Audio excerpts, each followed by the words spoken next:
हाँ जी, देवी और सज्जनों, क्या हाल है आपका। स्वागत है आपका महाभूता एकेडमी के अंदर। और मेरा नाम है अभिषेक और हमारा चल रहा है ये, ठीक है। अब जैसे कि आपको पता होगा कि ईओ का और आरओ का नोटिफिकेशन आपको बहुत ही जल्दी देखने को मिल सकता है। और जैसे कि मैंने पहले कहा था कि एक डेट दी थी, उससे पहले ही एग्ज़ाम होगा, तो कंफर्म उससे पहले एग्ज़ाम होगा, ठीक है। या तो आपको दिसंबर एंड तक या जैन फर्स्ट वीक में, जैन फर्स्ट में आपको क्या देखने को मिल जाएगा, नोटिफिकेशन मिल जाएगा। और आरपीएससी की हमेशा आदत रही है कि नोटिफिकेशन बड़ा ना स्टाइल से आता है और बहुत जल्दी आता है, ठीक है। कि रात को दे देंगे, रात को देने के बाद सारा अड़कम मच जाएगा, क्या हुआ क्या हुआ क्या हुआ। कुछ भी शुरू करने से पहले छोटी सी आप लोगों से गुजारिश है कि कोई कोर्स मत लेना, कोई कोर्स मत लेना। देखो उसका कारण है मत लेना का, इसका कारण ये है यार, देखो कोर्स अपने लेते हैं ना उस चीज़ के बारे में जो बहुत ज़्यादा वास्ट जिसका सिलेबस होता है, कहीं ना किसी क्वेश्चन आ रहे हो तो अपने सोचते हैं मेहनत कोचिंग से करवा लो। ये एक अधिनियम है यार, देखो क्या है अधिनियम। और अधिनियम अगर आप अधिनियम की तरह पढ़ते हो ना तो क्वेश्चन कहीं से ही आ जाए, गलत नहीं होता, ठीक है। तो ये क्या है, हमारा एक अधिनियम है। और एक्ट को आपको एक्ट की तरह ही पढ़ना पड़ता है। मैं आपको एज एन एडवोकेट के पर्सपेक्टिव से बात बता रहा हूँ, वकील हूँ मैं तो वकील के पर्सपेक्टिव से बता रहा हूँ कि इसको एक्ट की तरह पढ़ना पड़ता है। अब यही चीज़ों को मैं जचा जचा के आपके सामने लिख दूँ, थोड़ा अच्छा अच्छा करके लिख दूँ, तो आपको लगेगा यार हाँ यार ये नोट्स काम के तो हैं, पर ऐसा कुछ भी नहीं होता है। तो आज हम पहला लेक्चर शुरू करने वाले हैं हमारे किसका, राजस्थान म्युनिसिपल एक्ट 2009 का, है ना। चलो, अब सबसे पहले तो हमें बोला है शॉर्ट टाइटल, एक्सटेंट और कमेंसमेंट, यानी कि हमारा जो अधिनियम है उसका संक्षिप्त नाम क्या होगा, उसका प्रसार कितना होगा, प्रसार के बाद उसका जो प्रारंभ वो कहाँ से होगा और कितना होगा, ठीक है। इतनी बात आपको पता होनी चाहिए। तो सबसे पहले अगर मैं संक्षिप्त नाम की बात करूं तो इसका नाम होगा राजस्थान म्युनिसिपल एक्ट 2009। अगर आपसे पेपर में पूछ लिया जाता है कि निम्नलिखित में से राजस्थान म्युनिसिपल एक्ट का संक्षिप्त नाम क्या है, तो भाई साहब वो यही है, राजस्थान नगर पालिका, राजस्थान नगर पालिका और अधिनियम। तो राजस्थान नगर पालिका अधिनियम इसका संक्षिप्त नाम है, ठीक है। ये आपको ध्यान में रखना है। और इसका साल कभी नहीं भूलना आपको, जो 2009 है। तो इसमें मुझे लगता है कि यहां तक आपको कोई दिक्कत है। चलो, अब प्रसार बताया इसका, प्रसार, ठीक है। प्रसार का मतलब कि कितनी फैली होगी ये, कौन सी राजस्थान में ऐसी जगह है जहां पर हमारा ये एक्ट जिसके हम बात कर रहे हैं वो लगेगा, ठीक है। अब इनका ये कहना है कि राजस्थान में आप कंटोनमेंट एरिया छोड़ दो, बस कौन सा एरिया छोड़ दो, कंटोनमेंट एरिया। अब कंटोनमेंट एरिया का मतलब क्या होता है, तो वैसे अब कंटोनमेंट एरिया का मतलब होता है छावनी क्षेत्र। कौन सा क्षेत्र, छावनी क्षेत्र। तो कंटोनमेंट एरिया बस आप छोड़ दो, छावनी क्षेत्र छोड़ दो, और छावनी क्षेत्र के बाद जो भी जगह है उस सारे राजस्थान के अंदर हमारा क्या लागू होगा, हमारा ये वाला राजस्थान म्युनिसिपल एक्ट, राजस्थान नगर पालिका अधिनियम 2009 के ऊपर लागू होगा। चल सकते हैं आगे। चलो, अब तीसरा होता है प्रारंभ। प्रारंभ, ये शुरुआत कहां से हो रही है। देखो यार, जनरली तो हमें यूं बोल दिया कि जिस दिन से राज्य सरकार नोटिफिकेशन निकाल के बोल देगी उस दिन से हमारे राजस्थान म्युनिसिपल एक्ट की शुरुआत हो जाएगी। सरकार ने बोल दिया इस तारीख से होनी है तो इस तारीख से हो जाएगी, लेकिन हमें तो पता होना चाहिए ना किस तारीख से हुई। तो वैसे हमें जो डेट इसके अंदर पता रखनी है वो ये है कि 11 सितंबर 2009 वो शुभ दिन था जिस दिन हमारे राजस्थान म्युनिसिपल एक्ट, राजस्थान नगर पालिका अधिनियम 2009 की प्रारंभ हुआ था। इस पूरे सेक्शन में आपको इससे ज्यादा बातें याद नहीं रखनी, कहीं से पेपर बन जाए इससे बाहर नहीं जाएगा। तो पहली चीज क्या थी कि राजस्थान म्युनिसिपल एक्ट जो है हमारा, इसका क्या है, संक्षिप्त नाम है। दूसरा, प्रसार पूरे राजस्थान में होगा, पर राजस्थान में जो भी छावनी क्षेत्र उनमें प्रसार नहीं होगा, कंटोनमेंट एरिया में नहीं लगेगा, लागू होगा। ये प्रारंभ कब से होगा, जब से राज्य सरकार नोटिफिकेशन निकाल के बोल देगी। लेकिन क्या राज्य सरकार ने ऐसा बोला है, बिल्कुल बोला है भाई साहब। कैसे बोला है, हमारा राजस्थान म्युनिसिपल एक्ट 2009 को उन्होंने बोला 11 सितंबर 2009 से लागू होगा, ठीक है। चलो आजो आगे चलते हैं। अब देखो ये क्वेश्चन आया था डेफिनेशन, इसमें आपको डेफिनेशन पढ़ने से ज्यादा ये ध्यान रखना है कि कौन से नंबर पे कौन सी डेफिनेशन दे रखी है, ठीक है। क्योंकि कभी कभी आप पूछ लेते हैं कि निम्नलिखित में से कौन से नंबर पे कौन सी डेफिनेशन दे रखी है, या फिर ये डेफिनेशन जो है राजस्थान नगरपालिका अधिनियम 2009 के किस सेक्शन में दे रखी है। तो इस डेफिनेशन को अपने फटफट करेंगे। आज का मोटो यही है कि सेक्शन नंबर 1 और सेक्शन नंबर 2 अपना कंप्लीट हो जाए, ताकि इसको आने वाले महीने के अंदर पूरे एक्ट को अपने कंप्लीट कर दे। चले आगे। ऑडिटर, देखो ऑडिटर का मतलब क्या होता है। ऑडिटर का मतलब जो भी व्यक्ति Rajasthan local funds audit act 1954 के अंदर ऑडिटर दर्शाया गया है उसी को यहां ऑडिटर माना जाएगा। तो आपसे पूछ लिया कि निम्नलिखित में से कौन से एक्ट में ऑडिटर को दर्शाया गया जिसका मतलब सेम राजस्थान नगरपालिका अधिनियम 2009 में माना गया है। तो आंसर होगा भाई साहब Rajasthan local fund audit act 1954। यहां तक आपको कोई दिक्कत नहीं आनी चाहिए, जिसका हिंदी में नाम होता है राजस्थान स्थानीय निधि परीक्षा अधिनियम 1954।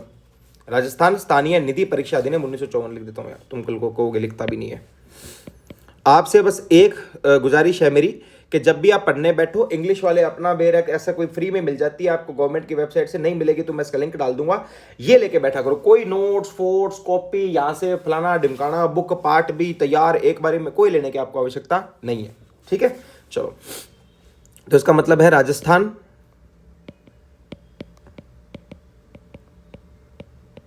स्थानीय निधि परीक्षा और अधिनियम। स्थानीय निधि परीक्षा और अधिनियम जो है इसका नाम है 1954। तो इसके अंदर जिस व्यक्ति को ऑडिटर बताया हुआ है वही यहां पर हमारे ऑडिटर माना जाएगा, SC ST। अब इन्होंने बोला कि जो भी हमारे यहां पर बैकवर्ड क्लासेस होंगी नागरिकों की, ठीक है, SC ST के अलावा, शेड्यूल कास्ट और शेड्यूल कास्ट के ट्राइब्स के अलावा जो भी होंगी, वो हमारे यहाँ पर जो भी बैकवर्ड क्लास होगी सिर्फ उसको बैकवर्ड क्लास माना जाएगा, जिनको राज्य सरकार ने नोटिफिकेशन निकाल के समय दर समय बताया हुआ है कि ये बैकवर्ड क्लास होती है, ठीक है। अब इनमें आपको दो बातें याद रखनी है कि यहाँ की बैकवर्ड क्लास में SC ST नहीं आते, SC ST नहीं आते, ठीक है। तो यहाँ की बैकवर्ड क्लास में SC ST नहीं आते। चले आगे, चलो। अब आपको इसके बाद इतनी बात याद रखनी कि बैलेंस शीट आपको नहीं याद रखनी, क्योंकि जो भी यहाँ पर सेक्शन के हिसाब से बताएगी कि कौन से सेक्शन में आ रही है, तो सेक्शन वाली चीज आपको नहीं याद रखनी। बैलेंस शीट माने सेक्शन नंबर कौन सा, 92। बायोमेडिकल वेस्ट आपको याद भी नहीं रखना, आपको ब्रिज याद नहीं रखना, बजट एस्टीमेट याद रखना। आपको सीधा सीधा पूछ लेंगे कि बजट एस्टीमेट आपका निम्नलिखित में से कौन से सेक्शन के अंदर बताया हुआ है, तो भाई साहब बजट एस्टीमेट आपका सेक्शन नंबर 87 के अंदर बताया हुआ है। बस इतनी बात याद रखनी है, ठीक है। ब्रिज आपको याद नहीं करना, ठीक है। बजट की ग्रांट आपको कोई याद नहीं करनी। बिल्डर याद रखना आपको, बिल्डर इंपॉर्टेंट हो जाता है। चलो भाई, बिल्डर क्या कहता है? बिल्डर कहता है कोई भी एक एजेंसी भी चाहे वो एक व्यक्ति हो। पहली बात तो एक बात ध्यान क्या रखनी है, बिल्डर के अंदर भाई साहब एजेंसी भी आ जाती है जो पूरी की पूरी काम करती है, या फिर एक इंडिविजुअल, एक व्यक्ति भी जो है वो भी बिल्डर कहलाएगा। लेकिन इनको काम क्या करना होगा वो हम देखते हैं, ठीक है। Has constructed a complex on his own land और another's land under an agreement.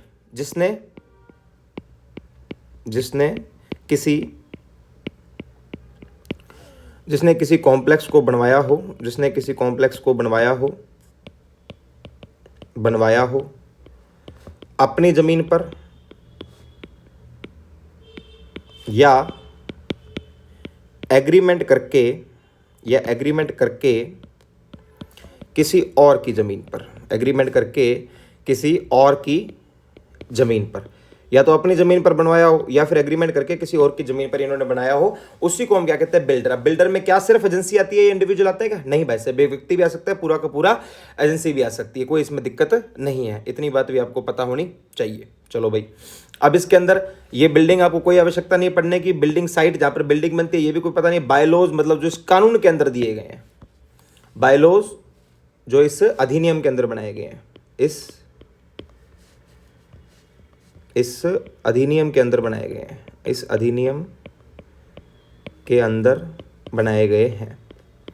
अंदर बनाए गए हैं, ठीक है। तो इस कानून के अंदर, इस अधिनियम के अंदर जो बनाए गए वही बायलॉज माने जाएंगे। अब ये इंपॉर्टेंट हो जाता है हमारा क्या, चेयरपर्सन। इसका आपको पता होना चाहिए। देखो भाई, अब इसमें ये बात है कि चेयरपर्सन तो मतलब वो जो व्यक्ति जो अध्यक्ष हो गया, क्या हो गया, अध्यक्ष हो गया। अध्यक्ष हो गया।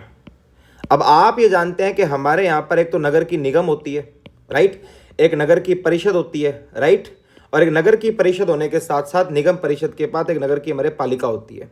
यहां तक कोई दिक्कत थोड़ी है, ठीक है जी। इसमें से जो नगर निगम होती है, यानी कि जो हमारी म्युनिसिपल कॉर्पोरेशन होती है, उनके तो अध्यक्ष माने जाते हैं मेयर। तो यानी कि नगर निगम के अध्यक्ष को आप क्या कहते हो, तो भाई साहब नगर निगम के अध्यक्ष को आप कहते हो मेयर, ठीक है। नगर परिषद जो होती है यानी कि म्युनिसिपल काउंसिल जो होती है, इसके अध्यक्ष को हम मानते हैं प्रेसिडेंट। तो इसके अध्यक्ष को हम क्या कह देते हैं, अध्यक्ष ही कह देते हैं, यानी कि प्रेसिडेंट। क्या कह देते हैं, प्रेसिडेंट ही कह देते हैं। और बची हुई हमारी पालिका वाले को हम चेयरमैन कह देते हैं, ठीक है। पालिका वाले को हम क्या कह देते हैं, चेयरमैन कह देते हैं। तो ये आपको समझना पड़ेगा कि राजस्थान ये नगर पालिका अधिनियम 2009 के तहत हमारे चेयरमैन किसको कहा जाएगा, चेयरमैन होगा भाई साहब जो नगर पालिका वाला होता है, म्युनिसिपल बोर्ड का होता है। मेयर नगर कॉर्पोरेशन का यानी कि म्युनिसिपल कॉर्पोरेशन का, और प्रेसिडेंट अध्यक्ष म्युनिसिपल काउंसिल यानी परिषद का। यहां तक आपको कोई दिक्कत नहीं है। चलो जी, ये भी इक्वली इंपॉर्टेंट है। चीफ म्युनिसिपल ऑफिसर्स, जैसे नगर पालिका, ठीक है, परिषद और निगम, तीनों के हमारे जो अध्यक्ष हैं उनके नाम अलग है, वैसे ही तीनों के हमारे जो लीडर्स हैं, जो CMDs हैं, जो वहां पे चीफ म्युनिसिपल ऑफिसर्स हैं, तीनों के नाम अलग है। जैसे अगर म्युनिसिपल कॉर्पोरेशन वाले की मैं बात करूं तो म्युनिसिपल कॉर्पोरेशन वाले हम कमिश्नर का नाम रखते होते हैं क्या, कमिश्नर, ठीक है। काउंसिल वाले का भी कमिश्नर। लेकिन बात ये आ जाती है जब म्युनिसिपल बोर्ड का हो, ये इसके लगाते हैं एग्जीक्यूटिव ऑफिसर, जिसकी तैयारी आप लोग कर रहे हो। यानी कि सिलेक्शन होने के बाद सबसे पहले कहां जाके बैठोगे, तो भाई साहब सिलेक्शन होने के बाद सबसे पहले जाके बैठेंगे अपने कहा म्युनिसिपल बोर्ड में, यानी नगर पालिका में। अब परिषद है, और परिषद और निगम दोनों के हम जो अध्यक्ष होते हैं प्रशासनिक, उनको हम कमिश्नर कहते हैं। ठीक है, ये कमिश्नर यानी कि आयुक्त। अब ये आयुक्त तो एक तो हो गए नगर परिषद आयुक्त, एक हो गए नगर निगम आयुक्त, एक ही बात है। लेकिन जब नगर पालिका की बात आई थी, यहां पर बैठता है अधिशासी अधिकारी। कौन बैठता है? अधिशासी अधिकारी। कौन बैठता है? अधिशासी अधिकारी, एग्जीक्यूटिव ऑफिसर, जिसकी तैयारी आप लोग कर रहे हो। ठीक है, और मैं दोबारा बीच में रिपीट कर रहा हूं, कोई क्लास को यहां से ना ज्वाइन कर रहा हूं कि भाई कोई कोर्स मत लेना, तुम्हें कसम लगेगी और तुमने कोर्स ले लिया तो ठीक है, जिंदा जला दिए जाओगे तुम। क्यों? क्योंकि तुम फालतू इस पैसे बर्बाद कर रहे हो। ऐसी एक ही चीज इससे बाहर चली जाए ना, तो अपने उस पर रिट लगा देंगे सुप्रीम अपने हाईकोर्ट के अंदर के, इससे बाहर कैसे पूछ ले। अधिनियम का तो नियम होता है कि अधिनियम से बाहर जा ही नहीं सकता, तो उसके लिए अपने नोट्स लेने क्यों? नोट्स या फिर किसी का कोर्स भी क्यों लेना, चाहे 500 रुपए का मिल रहा हो, चाहे 5 रुपए का मिल रहा हो। आगे चले, चलो। अब ये आपको नहीं पढ़ना, क्लियर डेज कोई पढ़ने की आवश्यकता नहीं है, इसको कॉम्प्लेक्स कोई पढ़ने की आवश्यकता नहीं है, कॉर्पोरेटर कोई पढ़ने की आवश्यकता नहीं है, काउंसलर कोई पढ़ने की आवश्यकता नहीं है। ठीक है, क्योंकि कॉर्पोरेटर और काउंसलर दोनों चीजें मैं आपको पढ़ाऊंगा कि भी म्युनिसिपल कॉर्पोरेशन के जब चुनाव होते हैं उसमें जो पार्षद भाई होते हैं हमारे, ठीक है, और म्युनिसिपल काउंसिल के जो चुनाव होते हैं उनमें जो हमारे पार्षद होते हैं, दोनों को हम अलग अलग नामों से जाना जाता है। म्युनिसिपल काउंसिल के चुनावों में तो उनको काउंसिलर कहा जाता है, और म्युनिसिपल कॉर्पोरेशन के चुनाव में उनको कॉर्पोरेटर कहा जाता है। पर आपके कोई काम की बात नहीं है। ठीक है, ये डेयरी भी आपको नहीं पढ़ना, डेंजरस डिजीज भी आपके कोई काम की नहीं है। ठीक है, डेफिसिट इन पार्किंग स्पेस आपके कोई काम का नहीं है, डायरेक्टर ऑफ लोकल बॉडीज ये आपके काम का है। चलो देखो भाई, हमारे राजस्थान के अंदर जितनी भी नगर निगमें हैं, राजस्थान के अंदर जितनी भी नगर निगम है, राजस्थान के अंदर जितनी भी नगर निगम है, नगर पालिकाएं हैं, या फिर नगर निकाय सही वर्ड रहेगा, नगर निकाय हैं, उन सब का प्रशासनिक अधिकारी एक ही होता है, डीएलबी। क्यों? हमारा जो डिपार्टमेंट लगता है इसके रिगार्डिंग, वो लगता है डिपार्टमेंट ऑफ लोकल बॉडीज। कौन लगता है? Department of local bodies. इस डिपार्टमेंट ऑफ लोकल बॉडीज स्वायत्त शासन विभाग, इसके जो अध्यक्ष होते हैं वो यहाँ के डायरेक्टर होते हैं, जिनको हम director of local bodies in short form DLB बोल देते हैं। ठीक है, तो इसके बारे में क्या लिखा है? An officer appointed as such by the state government. तो यानी कि किसका अधिकारी होगा? ये राज्य सरकार का अधिकारी होगा। ठीक है, जिनको commissioner of the any other designation authority दी जाएगी, ताकि वो अपने काम कर पाए जो उनको डायरेक्टर ऑफ लोकल बॉडीज के अंदर काम करने हैं। कुल मिला के डायरेक्टर ऑफ लोकल बॉडीज एक आईएएस लेवल का अधिकारी होता है। अगर मैं आपको बिल्कुल प्रैक्टिकल बेस पे बताऊं तो राजस्थान की जितनी भी नगर पालिका होती है सब इसके अधीन होती है। ठीक है, डिस्पोजल नहीं पढ़ना है, डिस्ट्रिक्ट मजिस्ट्रेट नहीं पढ़ना है, ड्रेन नहीं पढ़ना है। उसके बाद एग्जीक्यूटिव कमेटी, ये आपको वैसे पढ़ाऊंगा, पर इसके बारे में इतना थोड़ा ध्यान रखना कि सेक्शन नंबर 55 में जो दे रखी है, जो सेक्शन नंबर 55 में दे रखी है, वो हमारी क्या कहलाएगी? वो हमारी एग्जीक्यूटिव कमेटी कहलाएगी। यहां तक कोई दिक्कत? ठीक है। फाइनेंस कमीशन वही जो हमारे संविधान में दे रखी है। संविधान में आपको पता है 200 आर्टिकल 243 आई और 243 वाई दोनों लेने होते हैं, पर यहां पर आपको आर्टिकल 243 आई लेना पड़ेगा, अनुच्छेद 243 आई लेना पड़ेगा। ऐसा क्यों भाई? हम ये जानते हैं कि जब हम संविधान के अंदर देखते हैं तो जो हमारी फाइनेंस कमीशन होती है, कौन सी कमीशन? जो हमारी फाइनेंस कमीशन होती है, इस फाइनेंस कमीशन के अंदर अनुच्छेद हमारा एक तो 243 आई होता है, एक 243 वाई होता है। यहां तो कोई दिक्कत? हमें इसमें सिर्फ आई याद रखना है, क्योंकि हम सिर्फ और सिर्फ म्युनिसिपैलिटीज की बात कर रहे हैं। ठीक है, तो ये आपको ध्यान में रखना है। अगर नहीं भी आता है, दूसरा दिया हुआ गलत ये भी नहीं होगा, 243 वाई भी इसके अंदर उनको समझाया हुआ है, लेकिन ये म्युनिसिपैलिटी के अंदर सॉरी वो याद रखना है अपने को सिर्फ और सिर्फ वाई याद रखना, आई याद नहीं रखना, क्योंकि म्युनिसिपैलिटी का फाइनेंस कमीशन ये है। पर फिर भी मान लो कई पेपर में पूछ लिया तो आई भी गलत नहीं होगा, दोनों में फाइनेंस कमीशन के बारे में बताया हुआ है। ठीक है, चलो। अब फाइनेंशियल स्टेटमेंट कोई काम की चीज नहीं है, फायर ब्रिगेड कोई काम की चीज नहीं है, फायर फाइटिंग प्रॉपर्टी कोई काम की चीज नहीं है, फायर स्टेशन नहीं याद रखना आपको। और ये जो मैं कह रहा हूं ना नहीं याद रखना, ये भाई धड़ल्ले से छोड़ के जाओ। ठीक है, धड़ल्ले से, आपको कोई टेंशन देने की जरूरत नहीं है। ठीक है, हजार्डियस वेस्ट ये इंपॉर्टेंट है थोड़ा सा, क्योंकि मैं आपको पिछले वाले पेपरों के हिसाब से बता रहा हूं। ठीक है, जो भी हमारा कचरा है उसको इन्होंने एनवायरमेंट प्रोटेक्शन एक्ट 1986 के अंदर जिसको बता दिया कि वो हजार्डियस वेस्ट है, तो वो भाई हजार्डियस वेस्ट है। तो किसके अंदर बताना आवश्यक है? Environment protection act 1986। इससे हमें एक और बात क्या पता चलती है कि एनवायरमेंट प्रोटेक्शन एक्ट कब आया था? 1986 में आया था। ठीक है, ये आपको ध्यान में रखना है। ठीक है, एनवायरमेंट प्रोटेक्शन एक्ट 1986 में ये आया था। ये बात आपको बिल्कुल अच्छे से पता होनी चाहिए, क्योंकि अगर आपको ये नहीं पता तो आप बहुत परेशान रहने वाले हो आने वाले समय के अंदर। ठीक है, चल सकते हैं अपने आगे। चलो, इनहैबिटेंट भी पढ़ लो। देखो इनहैबिटेंट वो व्यक्ति होता है जो लोकल व्यक्ति रहने वाला होता है, ठीक है। कोई भी लोकल एरिया जहां पर कोई भी व्यक्ति रह रहा है या फिर कोई धंधा कर रहा है या फिर कोई कंपनी या दुकान उसने खरीद रखी है, कोई भी अचलत प्रॉपर्टी उसने खरीद रखी है, तो हम क्या कह देंगे भाई साहब ये वहां का इनहैबिटेंट है। तो क्या होना चाहिए कि या तो रह रहा हो, या तो रह रहा हो, रह रहा है, ठीक है, बिजनेस कर रहा है, ठीक है, ऑनर है किसका, कोई इमूवेबल अचलत प्रॉपर्टी का। इमूवेबल प्रॉपर्टी पता है ना वो कौन सी होती है, अचलत जो प्रॉपर्टी होती है। तो वैसा इमूवेबल प्रॉपर्टी अचलत प्रॉपर्टी का वो वहां पर ऑनर है, तो उसको इनहैबिटेंट कह देंगे। लैंड कोई आवश्यकता नहीं है, लेटेस्ट सेंसस फिगर जो आपको बताया हुआ वो होता है, और यही आपको बस इसके अंदर समझना है। ठीक है जी, यहां तक कोई दिक्कत हो तो मेरे को बताना। चल सकते हैं आगे, चलो। लॉजिंग लेटेस्ट सेंसस फिगर कोई काम का नहीं है, लॉजिंग हाउस आपके कोई काम का नहीं है, ठीक है। मेंबर, बिल्कुल भाई साहब मेंबर आपके काम का है। मेंबर मतलब कोई भी ऐसा व्यक्ति जो कानूनी एक मेंबर है म्युनिसिपैलिटी का। म्युनिसिपैलिटी कोई भी हो सकती है, म्युनिसिपैलिटी इसके अंदर के हमारी काउंसिल भी हो सकती है यानी कि परिषद, ठीक है। म्युनिसिपल बोर्ड भी हो जाता है नगर पालिका, और म्युनिसिपल कॉर्पोरेशन भी हो सकती है यानी नगर निगम। तो यहां पर जहां पर म्युनिसिपैलिटी की बात करी, in case of municipal corporation and corporation, the case of municipal council a councillor, in the case of board a member. अब तीनों व्यक्तियों के बारे में बता दिया कि यहां पर कौन कौन से यहां पर व्यक्तियों को अपने किस किस नाम से बुलाया जाएगा। इसमें से दो तो मैं आपको पहले ही बताया था। देखो भाई, अगर कोई व्यक्ति म्युनिसिपल बोर्ड में यानी म्युनिसिपैलिटी के अंदर मेंबर बनता है तो उसको हम काउंसलर कहते हैं, सॉरी उसको हम मेंबर कहते हैं, ठीक है। अगर कोई बोर्ड में बनता है तो उसको हम क्या कहते हैं, मेंबर, ठीक है। अगर कोई व्यक्ति म्युनिसिपल परिषद में बनता है यानी नगर परिषद के अंदर मेंबर बनता है तो उसको हम काउंसलर कहते हैं। क्या कहते हैं, काउंसलर कहते हैं, ठीक है। तो ये बात आपको पता होनी चाहिए। और अगर कोई कॉर्पोरेशन निगम में बनता है तो उसको हम कॉर्पोरेटर कहते हैं। क्या कहते हैं, कॉर्पोरेटर कहते हैं। कोई याद रखने की आवश्यकता नहीं है इसको, बस ये कि कल को पेपर में पूछ ले, लप्पू सा सवाल ऐसा आएगा नहीं, पर कल को पूछ ले तो भैया अपने तो चलने चाहिए ना हाथ पैर, अपने को थोड़ी वहां बैठना है ढक के, ठीक है। बाद में मिल्क कोई आवश्यकता नहीं है, म्युनिसिपल अकाउंटिंग कोई आवश्यकता नहीं है, म्युनिसिपल एरिया इंपॉर्टेंट है भाई, ये देख लेना, ठीक है। ऐसा टेरिटोरियल एरिया बाय म्युनिसिपैलिटी जिनको नोटिफिकेशन निकाल के घोषित कर दिया स्टेट गवर्नमेंट ने कि भैया ये आज से म्युनिसिपल एरिया के अंदर आ रहा है। तो आपको क्या ध्यान रखना है कि ऐसा टेरिटोरियल एरिया, ऐसा टेरिटोरियल एरिया जो राज्य सरकार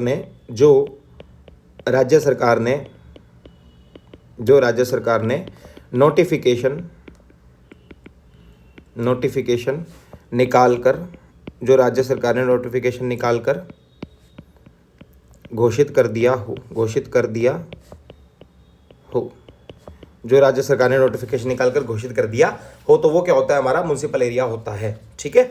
तो ये आपको पता है। जो म्युनिसिपल फंड, जो म्युनिसिपैलिटी फंड होता है, म्युनिसिपल सॉलिड वेस्ट कोई काम का नहीं है, म्युनिसिपैलिटी हो गया अपना, नो ऑब्जेक्शन सर्टिफिकेट देख लो, कोई काम का तो नहीं है, पर ठीक है।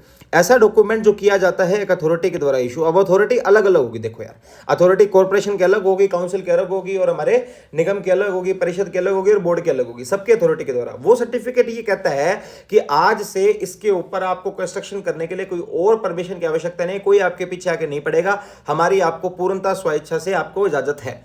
तो वो होता है हमारा नो ऑब्जेक्शन सर्टिफिकेट। न्यूसेंस रहने दो, ठीक है, ऑक्यूपायर भी रहने दो, ठीक है, ऑफेंसिव मैटर रहने दो, ऑफिसर ऑफ द म्युनिसिपैलिटी पता होना चाहिए। चले, चलो। एक ऐसा व्यक्ति जो समय दर समय ऑफिस पकड़ के बैठा है म्युनिसिपैलिटी का इस एक्ट के अंडर, ठीक है, उसको शक्तियां मिली इस एक्ट के अंडर, और वो व्यक्ति मेंबर नहीं है, ठीक है, ये ना किसी कमेटी का ना म्युनिसिपैलिटी का, ठीक है। तो आपको इतनी बात ध्यान रखनी है कि जो म्युनिसिपैलिटी का ऑफिसर होगा, मैं लिख देता हूं कि जो म्युनिसिपैलिटी का ऑफिसर होगा वह मेंबर नहीं हो सकता,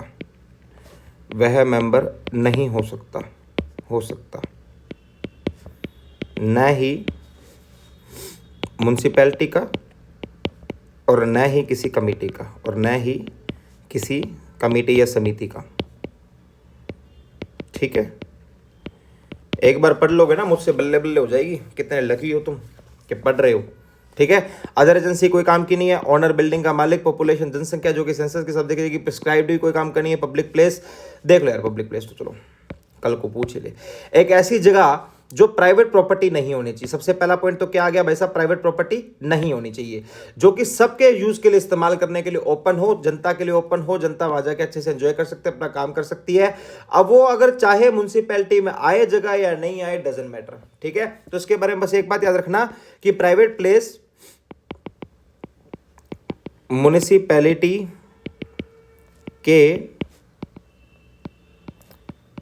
क्षेत्राधिकार में आए या ना आए, इससे फर्क नहीं पड़ता, इससे फर्क नहीं पड़ता, ठीक है।